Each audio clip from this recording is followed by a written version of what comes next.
Janavallabha Girivardhari Jaya Gopi Janavallabha Girivardhari Jaya Gopi Janavallabha Girivardhari Yasodanandana Braja Janaranjana Nandana Braja Janaranjana Yasodanandana Braja Janaranjana Nandana Braja Janaranjana Yamunatira Vanachari Yamunatira Vanachari Yamunatira Vanachari Yamunatira Vanachari Jaya Radha Madhava Kunja Bihari Jaya Radha Madhava Kunja Bihari Gopi Jana Vallabha Girivardhari Jaya Gopi Jana Vallabha Girivardhari Jaya Gopi Jana Vallabha Girivardhari Jaya Gopi Jana Vallabha Girivardhari Yasodanandana Braja Janaranjana Yasodanandana Braja Janaranjana Yasodanandana Braja Janaranjana Yasodanandana Braja Janaranjana Yamunatira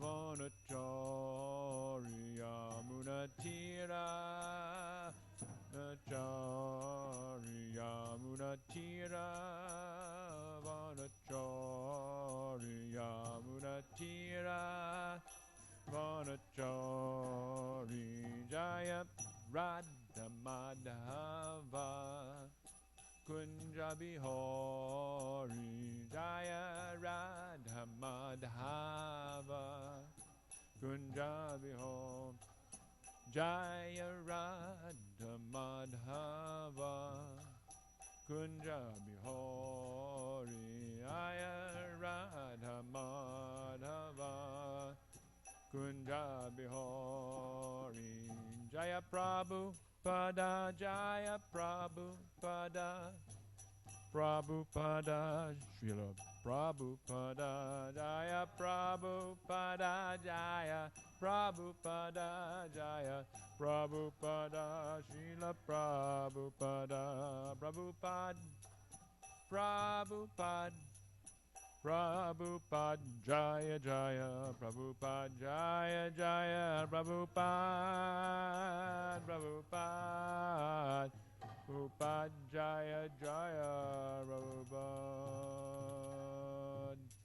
Jaya Om Vishnupad Paramahansa Parikacharya Stira Sadashishiman Savan Grace A.C. Bhaktivedanta Swami Srila Prabhupada Ki Jai ISKCON Founder Acharya Srila Prabhupada Ki Jai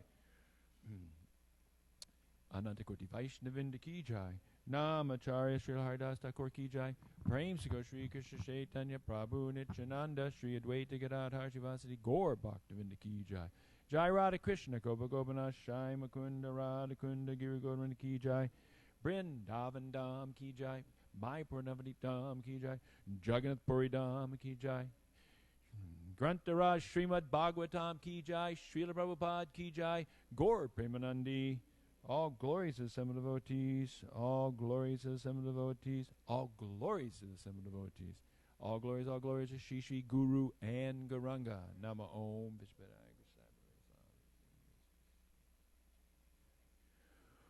Om Namo Bhagavate Vasudevaya Om Namo Bhagavate Vasudevaya. Om Namo Bhagavate Vasudevaya. Om Namo Bhagavate Vasudevaya. Om Namo Bhagavate Vasudevaya. Om Namo Bhagavate Vasudevaya. Reading from Srimad Bhagavatam, Canto 10, Chapter 18. This is the killing of Pralambasura. And I'll be reading 9, 10, and 11. They all kind of work together. And some of the commentaries, there is no commentary by the disciples of Srila Prabhupada, but the commentaries of Vishwanath Chakravarti Thakur and Jiva Goswami. So this is text number 9. Pravala Bharastabhaka Shragdatu Krita Bhushanaha Ramakrishna Dayogopa Nanritor Yuyador Jagahu Pravala Bharastabhaka Shragdatu Krita Bhushanaha Ramakrishna Daya Gopa Nanritor Yuyador Jagahu Pravala Bharastabhaka Shragdatu Krita Bhushanaha Ramakrishna Daya Gopa Nanritor Yuyador Jagahu.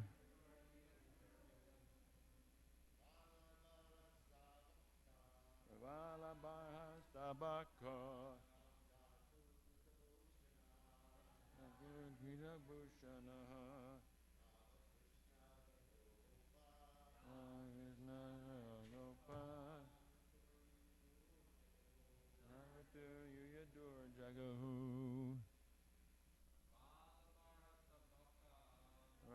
Bharastabhaka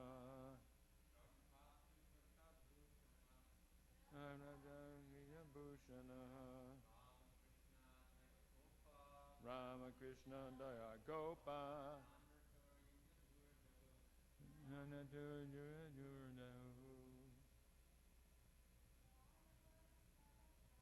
Bharastabhaka Shragdatu Kripa Bhushanaha Ramakrishna Daya Gopa Nanritor Yuyador Jagahu. Pravala, newly grown leaves. Barha, peacock feathers. Stabhaka, bunches of small flowers. Shrak, garlands. Dhatu, and colored minerals. Krita Bhushanaha, wearing as their ornaments. Ramakrishna Adaya, headed by Lord Balaram and Lord Krishna. Gopaha, the cowherd boys. Nanritahu, danced. Yuyadahu, fought. Jagahu, sang.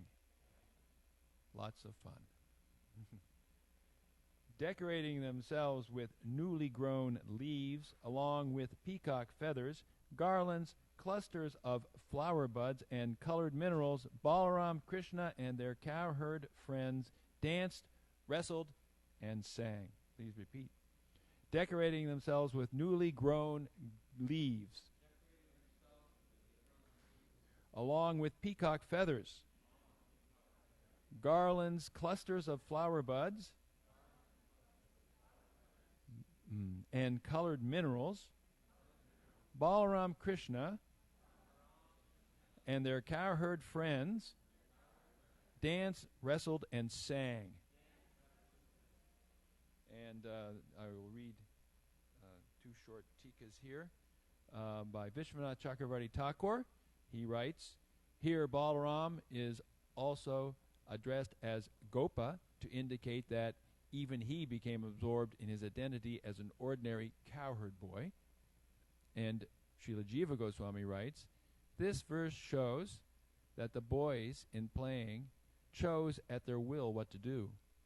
Though they were most expert, the two boys being Balaram and Krishna, identified themselves as cowherds and did not distinguish themselves from others, and thus obtained the highest bliss. Thus, Shukadev simply says, Balaram, Krishna, and the other boys. Absorbed in pastimes, they danced, fought, and sang. Nama Om Vishnu Padaya, Krishna Pastaya Budale, Shrimati Bhaktivedanta Swamini Tanamani Namaste, Saraswati Devi, Gauravani Pacharni, Nirvasetha, Shunyavadi, Prashachadeshtarni, Jai Shri Krishna Chaitanya, Prabhu Nityananda, Shri Advaita Gadadhar, Shivasadi, Gaur Bhaktivinda, Hare Krishna, Krishna Krishna, Hare Hare, Hare Rama, Hare Ram, Ram Ram, Hare Hare. The message of this class is dance, sing, play, have a good time. This is what Krishna and the cowherd boys are doing. And essentially, this is the message of the 10th canto about how Krishna is enjoying with his eternal associates. And this is what our movement ultimately is about, is to enter into an eternal relationship with the Supreme Lord, like we're reading here. Of course, there's a lot of steps in between here, now, and there. So that's where so much of our philosophy comes in and our practices. But this is the summum bonum. That's why actually the 10th canto is described as a summum bonum. The highest good, the highest goal. It's the param gati, the supreme goal. Interesting enough, Jiva Goswami, he writes here that though the two boys identified themselves as cowherds and did not distinguish themselves from the others, and this was the source of their highest bliss. Of course, this highest bliss is shared equally by the cowherd boys. Sometimes Prabhupada, when Srila Prabhupada came to America,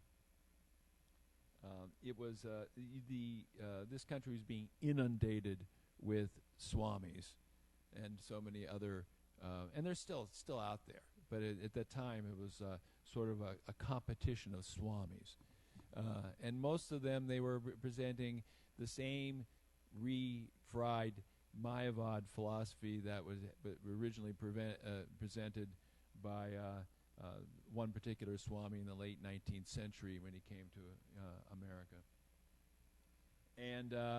And they would talk about becoming one with God, merging with God, entering into the void, etc. And they were speaking about this was the ultimate bliss. And Prabhupada said that really, when you become one with God, you become one with God in the sense that one shares with Krishna love. Not that one just simply loses one's identity. Prabhupada called it spiritual suicide. One is suffering in this material world because of birth, death, old age, disease. These things are happening. The outrageous whips of material. Shakespeare gives that when Hamlet is speaking. The whips of outrageous fortune, suffering, because there's so much suffering, and maybe there's some enjoyment, so-called enjoyment, but it's just around the corner of suffering. So one is suffering, so one wants to get free from this, so one seeks liberation. But really liberation doesn't occur until one has a relationship with Krishna. Prabhupada gave the example because, again, this is the 1960s. There was all this things about space flight, and regardless of whether or not we went to the moon or not, that's not the issue here in this example. Prabhupada would talk about how the astronauts would go very high, But unless they found some place to take shelter, they would have to come back here. So that you may go very, very high, Prabhupada would say, he would compare that to the yogis, who may go very, very high, but they have to come back here. And he gave the example of so many Mayavadi sannyasis. They would go so high, supposedly, through their austerities and penances, but then they end up coming back, opening hospitals and doing welfare work, because that was really all there was left for them. And we see that also in certain churches in the West. I mean, they're good people, and they open hospitals, and they do feed the poor, and they do a lot of social work, and they really want to do some good, but they don't know what really the ultimate good is. I mean, there's another statement by Socrates: you can't do good unless you know what good is. So, what is good? Good is becoming Krishna conscious. So let's look at the next verse, text number 10.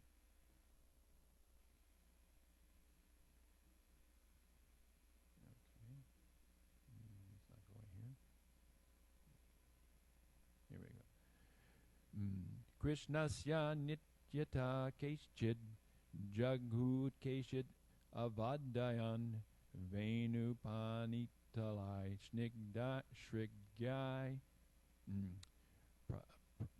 prashasam shur atapare. As Krishna danced, some of the boys accompanied him by singing, and others by playing flutes, hand cymbals, buffalo horns, while still others praised his dancing. And there's a short purport here. Wanting to encourage Sri Krishna, some of the cowherd boys openly praised his dancing. And Jiva Goswami writes, a gathering of Sri Dhamma and his friends, Balaram and Krishna, as the chief dancers, dressed like dancers from another region. And they danced. Krishna danced first. That is described in 2 verses. Other leaders of Sri Dhamma's group praised Krishna profusely, pointing out his superiority over others, saying, very good, very good. So here we see singing, playing flutes, dancing. This is not dry renunciation. This is not the void. This is eternal relationship. And as Srila Prabhupada also said, he talked about how in the material world we may get a taste for something, some enjoyment. But that enjoyment becomes hackneyed after a while. And the word hackneyed means old, like chewing the chewed.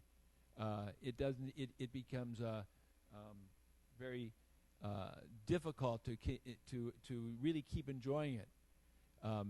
There was a song in the 1960s that said, "Kicks just keep getting harder to find." And it really meant that that it was an ode to the fact that this person just couldn't find any happiness anywhere. And it's true. In the material world, the happiness we get simply fades away. You eat a sweet ball, and it's really good for 10 seconds. But then you got to eat another one. And of course, if you're uncontrolled, you may eat too many, and that will lead to something else, like a stomach ache. Or worse, you could get sick in the long term. But in the spiritual world, that sweet ball tastes good forever, and then the next one tastes good forever. And so the relationship with the boys here in Krishna, it just gets better and better and better, and the bliss piles on top of each other. The next verse. Gopajati pratichana deva gopala rupina idire Krishna ramacha nata eva natam nirpa. O king, demigods disguise themselves as members of the cowherd community, and just as dramatic dancers praise another dancer, worshipped Krishna and Balaram, who were also appearing as cowherd boys. So the demigods are coming now. And Vishwanath Chakravarti Thakur says, if they came in their natural forms as devatas, if they came in their natural form, the devatas would be recognized as such and be worshipped by the boys, and they'd ruin all the fun. Oh my God, here they are, the demigods. Woo! That's no fun.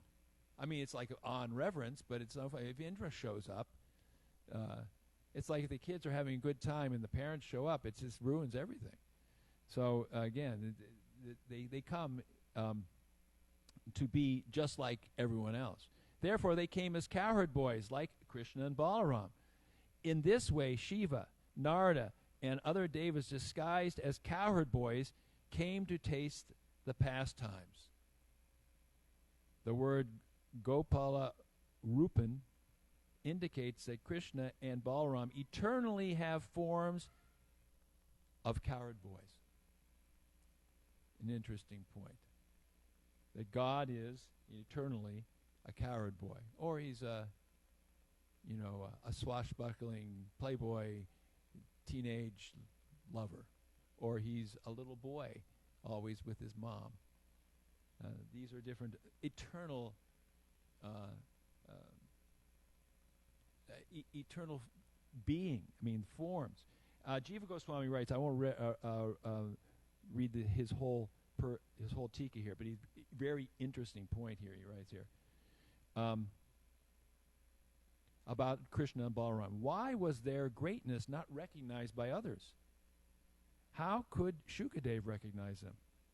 Though great, they were hidden by their birth as cowherds, but by their qualities they were evident, though the unintelligent would mistake them for ordinary people. They would create astonishment by revelation of their qualities in the appropriate cowherd boy pastimes. How did they become cowherds? They had these forms inherently, Gopa Rupina. When Krishna showed his pastimes in this form, the others, adopted corresponding forms.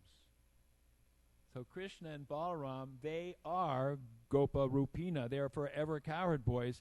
And the question that Sri Jiva Goswami relates here is, how are they recognized? And the fact is, he's saying, and the Bhagavad Gita also says this, is that they weren't recognized by everybody, because everybody wasn't ready to recognize him. For the verse 25 of the 7th chapter of Bhagavad Gita, and a short part of Prabhupada's purport, Naham Prakasha Sarvasya Yoga Maya Samavrita Mudoyam Nabijanati Lokomam Ajam Avyayam. This word mudha, foolish, or Prabhupada said like an ass, is used many times to refer to less intelligent persons who do not understand the absolute truth. And at one point in one class Prabhupada was giving, he was really lambasting the mudhas, and he said, "What can I do? I'm not saying this, Krishna's saying this." He said, "Some people will criticize I'm saying mudha." He said, "No, Krishna's saying mudha. What can I do? This is the truth." And Prabhupada writes here in his purport, it may be argued that since Krishna was present on this earth and was visible to everyone, then why isn't he manifest to everyone now? But actually, he was not manifest to everyone. When Krishna was present, there were only a few people who could understand him to be the Supreme Personality of Godhead. In the assembly of Kurus, when Shishupal spoke against Krishna's being elected president of the assembly, Bhishma supported him and proclaimed him to be the supreme God. But others didn't. Duryodhana didn't. When Krishna came as the peace emissary to see, of course, he didn't really want the war not to happen because he had his purposes. But anyway, he was coming ostensibly to stop the war by being a diplomat, by coming to speak with Duryodhana before the war, and Duryodhana tried to arrest him. And when he showed some forms of the universal form, he said, "You're a magician, cheap tricks." He couldn't recognize God standing right before him. what to speak of those of us who are now separated by time and place, buried here in Kali Yuga. We can't see anything, but we speculate. That's what Prabhupada ultimately says here, that people speculate and they try to understand, but they can't understand because there's no way one can understand the absolute truth, which is achintya, inconceivable, with a limited mind and sense, limited brain power. Like Prabhupada gave again, the Dr. Frog, who sits in his well. The well is maybe 6 feet across, and when someone tells Dr. Frog, oh, there is an ocean, he's trying to think that maybe it's twice the size of my well or 4 times the size of my well. How are you going to he eventually destroys himself in his own attempts to understand it. Even scientists can give us an idea because they count, and interesting enough said, if the scientists could count all the stars and everything in this material world, they still couldn't count all the qualities of Krishna. But one scientist was asked about the number of stars in the universe, and he said, well, there are more stars in the universe than there are grains of sand on every beach and every desert on this planet. So you can only so they have some idea of huge numbers, but that's still a finite number, and Krishna is infinite. So how do we measure Krishna? We can't ultimately measure Krishna because Maya, one of the meanings for Maya is to measure, to try to understand through the brain power. But one time Vishnu John Swami, early in the movement, asked Prabhupada, are there any instruments that we can measure Krishna with? And Prabhupada laughed and said, yes, the mridanga and kartals. Those are the instruments that we can measure Krishna with. It was a very funny little turn of words, but the point was, you know Krishna through your kirtan and bhajan. You know Krishna through chanting. You don't know Krishna by putting up some sort of meter, a big telescope or a big microscope or a big sound meter, or like the Russian cosmonaut who went outer space and said, "There's no God because I can't see him here." And he was just looking at Moscow. He wanted to get home. So these are people who are bound in this material world. So the real liberation is to become free from, not to just become free from misconceptions of I'm this body and that this material world is my home, but it's also to really taste bliss and be that bliss is in connection with the Supreme Lord. So we see that the same dancing and feasting and playing that's there in Krishna Leela, with these boys playing with Krishna and Balaram, is also present if we just go to Chaitanya Leela, because there's very much the same mood here. And if we turn to Lord Chaitanya dancing at Rath Yatra, I'll just read some verses here. You can see here's the same mood: playful, joking, laughing, being together, and experiencing this relationship of Krishna with his pure devotees in love. So reading from the Madhya Leela, chapter 13, beginning with verse 47. 4 parties chanted and danced in front of Lord Jagannath, and on either side was another party. Yet another was at the rear. There were altogether 7 parties of Sankirtan, and in each party 2 men were beating drums. Thus 14 drums were being played at once. The sound was tumultuous, and all the devotees became mad. All the Vaishnavas came together like an assembly of clouds. As the devotees chanted the holy names in great ecstasy, tears fell from their eyes like rain. When the Sankirtan resounded, it filled the 3 worlds. Indeed, no one could hear any sounds or musical instruments other than the Sankirtan. Lord Chaitanya wandered through all 7 groups, chanting the holy name, Hari, Hari.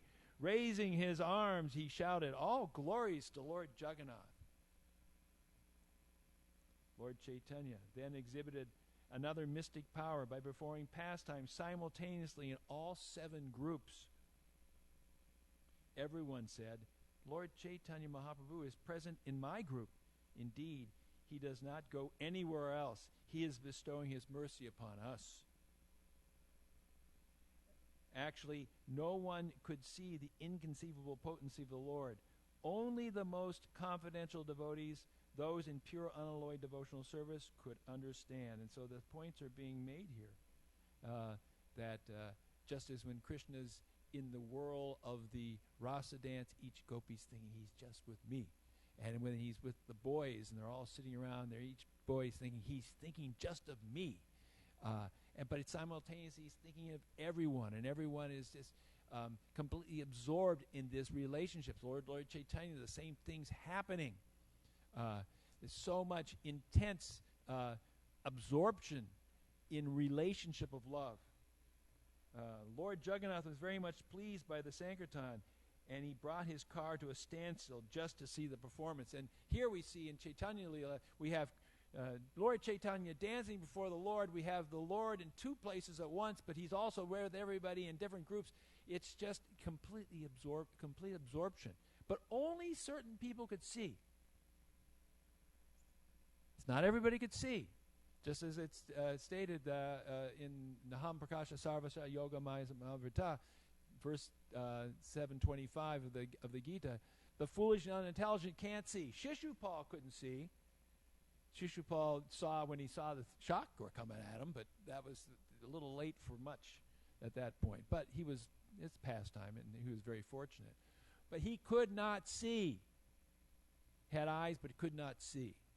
Those eyes were blind. So here we see in these pastimes that actually the one person who could see was King Prataparudra. He could see everything, and he was amazed at the pastimes that were being performed.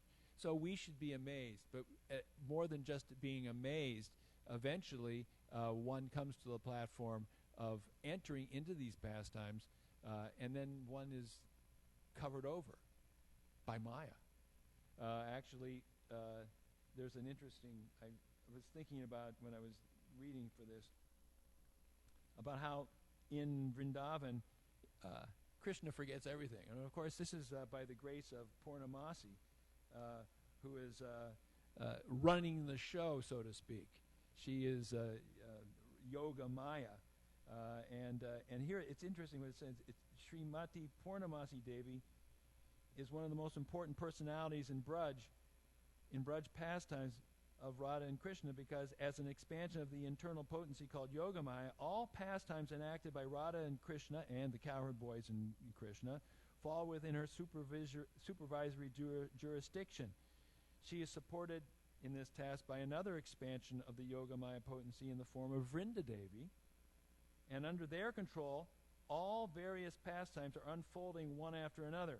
Consequently, Krishna, who has also placed himself under the controlling feature of the Yogamaya potency, can therefore forget his own position as the supreme controller and has nothing other to do than enjoy his pastimes. He says, "This, make the show really good, and I'll just play." So, really the most advanced, like Mother Yashoda, it's a disturbance to think that Krishna is God. For us, we're not there, but we eventually become amazed at these. That's why Prabhupada gave us the Krishna book in 1969. Everybody was just a 3-year devotee. I wasn't even a devotee. I was just in high school still, and hadn't really gotten serious about anything. And so early on, he gives the Krishna book. Why? Because that way we would hear the katha about Krishna. It's purifying. It helps us become focused on the goal. Because unless we hear about Krishna and become absorbed in Krishna, our natural tendency is to become absorbed in Maya. You got 2 choices of Maya, Yoga Maya and Mahamaya, and we got a lot of Mahamaya, just all around us. So Prabhupada provided us Krishna book even if we couldn't understand. Finally, I would like to end up by reading something about Prabhupada's philosophy for this movement, which again fits into what Krishna is doing forever, what Lord Chaitanya showed at Rath Yatra, and really he says that it's all about chanting, dancing, and feasting. I think we have to remember that when we see the 6 Goswamis and other very great renunciates, they aren't renounced in order to become Krishna conscious. They're renounced because they are Krishna conscious. It isn't like they're sitting and not eating or not sleeping because by these great austerities I'll realize, Brahman. They're so absorbed in their eternal pastimes with Krishna on the platform of pure love that they don't have much time left for the body here in this place. The sadhaka form that they have is really, they put it in, it's really secondary to their eternal relationship, which they're experiencing at every moment. Prabhupada sometimes when he would, there were a few times, he repressed these feelings because he had to preach to us. But there were times when he would be chanting Jai Radhamana and stop because he would be stunned with his ecstasies. Anyway, Prabhupada writes here about what our movement is all about. And we'll end with these nice Prabhupada quotes. Our process is simple, all-embracing. We have something to offer for everyone. There is chanting, dancing, feasting, and very perfect philosophy, so everyone may be satisfied with our Krishna consciousness movement. That was a letter he wrote in 1973. Our movement is for Ananda, simply bliss. And the method of pushing this movement is chanting, dancing, feasting, and philosophizing. It's another letter, and that was written in 1969. Our Hare Krishna movement is standing on 3 principal things: chanting, dancing, and eating prasadam. We sometimes say bhakti yoga, but it's really not yoga in the sense that people think. I mean, of course, not hatha yoga, which is, gymnastics, as Prabhupada said, but yoga means to link, to join with, God. And so for most cases, yoga is a process of just somehow getting, controlling the senses and the mind so that there's a clear channel to try to relate to some form of divine energy. And it's very vague in most cases. But for us, it's really simple. As Prabhupada said, it's chanting, dancing, and eating prasad, because that's what Krishna does. So we do that in relationship with Krishna. Now, you can dance, chant, and eat at a bar, but then you're the center of everything, and your activities are leading to tamagun. But if you do the same activities connected to the Supreme Pure and remove the tamagun element, it becomes purifying. It is not difficult. It is very enjoyable to chant, dance, and take prasadam. And if you like, you can hear a little philosophy of this movement. So Prabhupada would be that way. He would do kirtan under a tree for a long time and then speak a few minutes. A little philosophy, not so much necessary. Later on, maybe we get into more philosophy, but too much philosophy and not enough hearing and chanting is not the mix. Really, the mix should be philosophy and experience of the relationship. Or even if you do not understand the philosophy, even you do not read the books, simply if you take part in these 3 things, chanting, dancing, and taking part in eating prasadam, your life will gradually progress in spiritual advancement of life. He said, you don't have to understand the philosophy. You just have to engage in the kirtan and take prasadam. And if you continue this, then someday will come, even in this life it may come, that you will understand what is Krishna. And as soon as you understand Krishna, then after leaving this body, you can go back home, back to Godhead directly. And the Prabhupada, this was in a lecture in London in 1972. Then Prabhupada writes in a purport to Chaitanya Charitamrita, Adi Lila, verse 2, chapter 2, verse 2. Lord Chaitanya's movement of Krishna consciousness is full of dancing and singing about the pastimes of Lord Krishna. It is compared herein to the pure waters of the Ganges, which are full of lotus flowers. The enjoyers of these lotus flowers are the pure devotees, who are like bees and swans. They chant like the flowing of the Ganges, the river of the celestial kingdom. The author desires, that's Krishnadas Kaviraj Goswami, desires such sweetly flowing waves to cover his tongue. He humbly compares himself to materialistic persons who always engage in dry talk, from which they derive no satisfaction. Like people talk about the news, and they just get disgusted eventually. People talk about sports, and, how far does that go? People talk about their family, people talk about this or that, and it doesn't ultimately, and they may even get into dry philosophy. But there's no satisfaction. If they were to use their dry tongues to chant the holy name of the Lord, Hare Krishna, Krishna Krishna, Hare Hare, Hare Rama, Rama Rama, Hare Hare,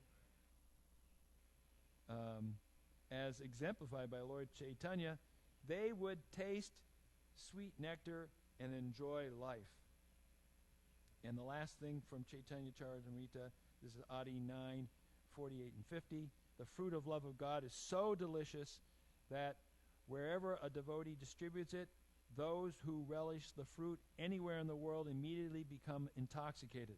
The fruit of love of Godhead, distributed by Chaitanya, by Mahaprabhu, is such a great intoxicant that anyone who eats it, filling his belly, immediately becomes maddened by it, and automatically he chants, dances, laughs, and enjoys.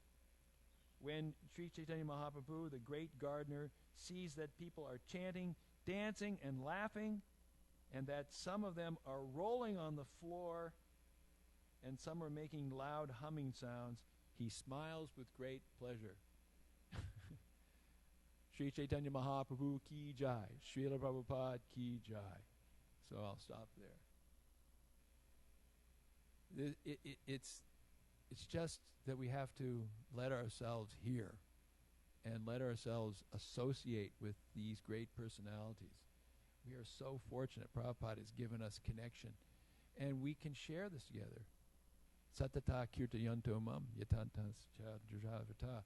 Always chanting their glories. These great souls are always doing it. We have to try to become like this. Satata kirtayanto mam. Always chanting. And that way our lives will be happy, and we'll be doing exactly what Prabhupada really wants us to do, is to be Krishna conscious. I thought it was interesting that when Bhakti True Maharaj asked Prabhupada what he should do, just for Prabhupada, Prabhupada said, chant Hare Krishna. He didn't say, do this or do that. I mean, we'll do that, this and that. That's part of Prabhupada's mission.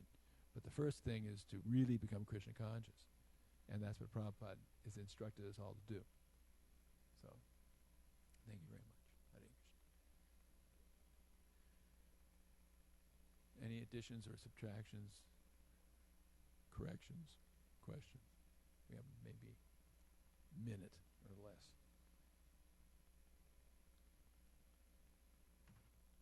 Hare Krishna. Srila Prabhupada ki jai.